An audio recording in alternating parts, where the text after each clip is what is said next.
안녕하세요. 이호영입니다. 굿 티칭. 어떻게 하면 우리가 좀 더 학생들을 잘 가르칠 수 있을까에 대한 여러 가지 팁들을 여러분께 제공하고 있습니다. 지난 시간에 우리가 어떻게 Z세대를 우리가 가르칠 수 있을까? X, Y, 그죠? 그 위에 베이비붐 세대가 교수인데 이들이 어떻게 우리 Z세대를 가르칠 수 있을까에 대한 이야기를 잠깐 나눈 적이 있습니다. 우리가 이제 Z세대를 잘 가르치려면은 세대의 줄서기를 잘해야 된다. 그러니까 우리가 제일 앞에 있고 그 다음에 X세대가 있고 Y세대가 있고 Z세대가 있어서 앞에서 뒤로 가르쳐 주는 것이라고 전달해 주시는 거라고 생각하면 안 된다는 말씀을 드렸습니다. 오히려 정반대로 Z세대가 제일 앞에 있고요. Y세대, X세대 그리고 베이비붐 세대가 뒤에 있습니다. 그러니까 앞을 향해서 우리가 따라가야 되는 상황이 굉장히 많아진다. 이런 것을 이제 말씀드렸죠. 자, 최악의 그 교육이라는 게 뭘까요? 최악의 교육은 19세기 학교, 그죠? 19세기 학교의 교사가 20세기의 방법과 내용을 가지고 21세기의 어떤 우리 학습자들, 학생들을 가르친다. 이게 가면 최악이 아닐까 이런 생각을 하게 됩니다. 지금이 이런 현상이 굉장히 도드라지게 나타나고 있는 상황이죠. 나무를 자를 때 우리는 열심히 도끼를 가지고 잘라야 된다. 그리고 좀 더 진화하면 어떻게 되죠? 중간에 한 번씩 쉬어야 된다 얘기를 합니다. 더 진화하면 중간에 한 번씩 어떤 도끼에 날을 갈아야 된다. 또 톱에 날을 갈아야 된다. 이렇게 이야기를 합니다. 그런데 여러분 아시다시피 요즘은요 무선 충전되어 있는 그런 톱이 나왔어요. 전기톱이. 이 자동 톱을 이용하면 나무를 순식간에 자를 수가 있다는 것이죠.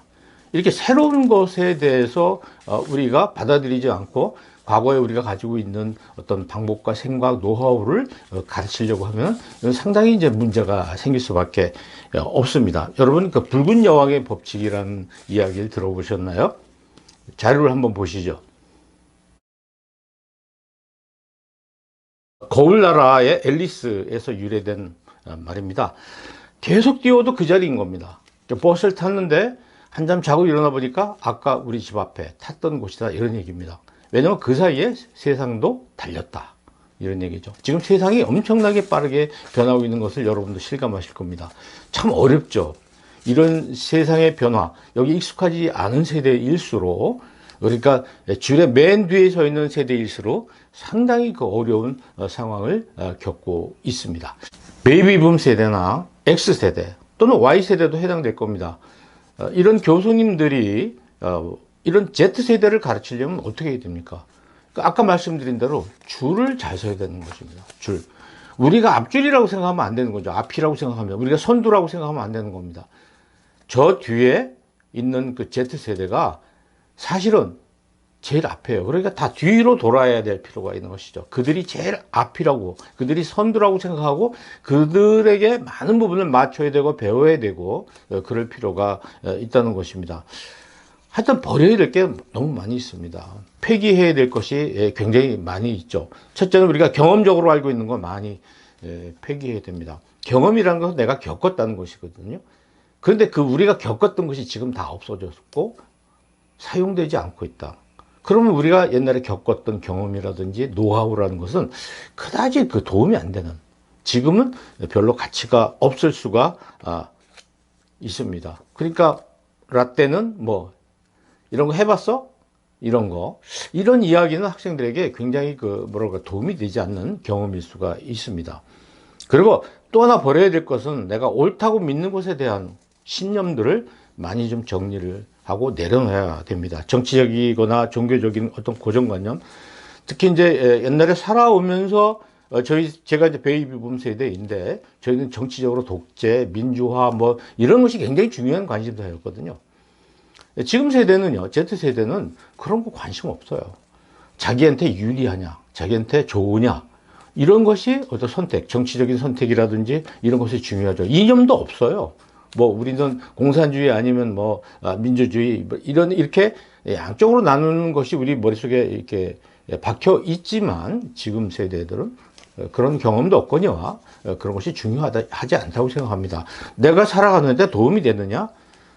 안 되느냐, 이런 것들이 굉장히 중요할 뿐이죠. 그러니까 아까 말씀드린 대로 경험적으로 알고 있는 걸 많은 부분을 좀 폐기 처분해야 되고, 또 내가 옳다고 믿는 것에 대해서도 상당히 많은 부분을 내려놔야 되겠다. 그럼 뭐 어떻게 할 것이냐? 학습해야 됩니다. 공부해야 됩니다. 배워야 됩니다. 새로운 것을 많이, 새로운 경험을 해야 되는 거죠. 우리가 새로운 경험을 하고 새로운 어떤 내용들을 또 간접적으로 독서라든지 방송을 청취한다든지 이런 걸 통해서 우리가 알고 있을 때 그것을 가지고 새로운 세대에게 이야기해 줄 수 있어야 됩니다. 근데 거기 접근하고 배우는 속도가 학생들보다 느리면 우리는 우리의 설 자리가 이제 점점 없어집니다. 앞으로 이제 10년 후, 20년 후에 사라질 직업 중에 가르치는 사람의 자리가 상당히 많이 사라진다는 거 여러분 아실 수 있을 것입니다. 과연 우리 교수들은 앞으로 교수의 자리는 생존할 수 있을까? 대학은 생존할 수 있을까? 이런 거에 대한 어떤 그 걱정, 위기심 같은 것이 오늘 우리에게 이제 필요하다고 생각합니다. 21세기 교수가 21세기 내용과 방법으로 21세기 학생들을 가르쳐야 우리가 살아남을 수 있겠다. 이런 말씀을 오늘 드립니다. 굿 티칭 감사합니다.